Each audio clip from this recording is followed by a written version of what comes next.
ایران کے مقتدر حلقوں میں خاموش جنگ۔ شیعہ ملائی نظام ولایت فقیہ کے نظریے پر قائم ایران میں مقتدر حلقوں کے بیچ خاموش جنگ اب کھلی جنگ کی شکل اختیار کرتی جا رہی ہے۔ خمینی انقلاب کے بعد سے نافذ کردہ خود ساختہ اور آمرانہ ملائی نظام کے تحت حکومت کرنے یا اہم عہدوں پر رہنے والے ایرانی زعماء ایک دوسرے کے رازوں اور شرمناک کرداروں سے پردہ اٹھاتے جا رہے ہیں۔ سول حکومت اور پاسدارانہ انقلاب میں چپقلش اور ایرانی فوج کے اندر بغاوت کی تحریک کی خبریں اور چھپے حقائق دھیرے دھیرے منظر عام پر آنے کے ساتھ ساتھ اب نظریات پر بھی کھلی تنقید شروع ہو چکی ہے۔ ایران کے قدامت پسندوں اور اصلاح پسندوں کے بیچ اختلافات اب ایرانی بند کمروں سے عالمی میڈیا تک پہنچ رہے ہیں۔ سابق ایرانی صدر احمدی نژاد نے ایرانی سپریم لیڈر علی خامنئی کو شدید تنقید کا نشانہ بناتے ہوئے اسے بادشاہت کا بت قرار دیا۔ احمدی نژاد نے ایران میں خامنئی اور اس کے چہیتے رفقا کی منچاہی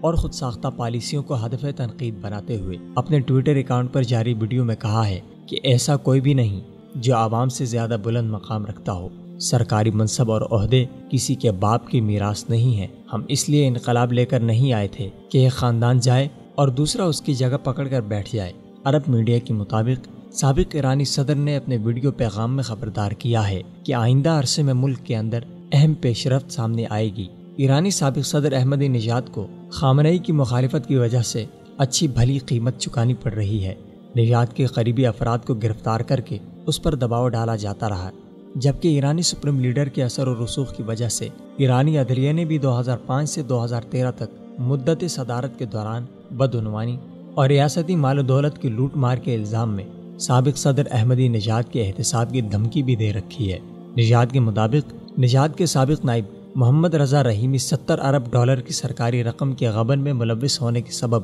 5 سال اور 91 روز قید کی سزا کاٹ رہے ہیں۔ احمدی نژاد نے خود پر اربوں ڈالر کے ناجائز استعمال کے حوالے سے عائد الزامات کے جواب میں ایک بیان دیا تھا کہ وہ اپنے خلاف تمام سازشوں کو بے نقاب کریں گے جو صاحب اقتدار اور صاحب ثروت ٹولے کر رہے ہیں۔ دوسری جانب ایرانی آڈیٹر جنرل فیاض شجاعی بھی اپنے بیان میں یہ کہہ چکے ہیں کہ سابق صدر احمدی نژاد کو اس الزام کا سامنا ہے کہ انہوں نے اپنی مدت صدارت کے دوران اربوں ڈالرز کی سرکاری رقوم کا غلط استعمال کیا، جس کے جواب میں احمدی نژاد نے کہا کہ ان کے معاون حمید بقائی کی گرفتاری کے ساتھ ہی بزدلی کا منظرنامہ شروع ہو چکا ہے، اور اس کے بعد ایرانی آڈیٹر جنرل نے میرے خلاف بھی جھوٹے الزامات کا شوشہ چھوڑ دیا ہے۔ سابق ایرانی صدر نے مزید کہا کہ میں نے عوام کے خلاف معاندانہ اور غیر اخلاقی برتاؤ پر طویل خاموشی اختیار کی، مگر آج میں محسوس کر رہا ہوں کہ میرا فرض ہے کہ ان قبیح اور شرمناک کارستانیوں کو منظر عام پر لے آؤں۔ اس میں کوئی دو رائے نہیں کہ ایران کے منصب اقتدار پر آنے والا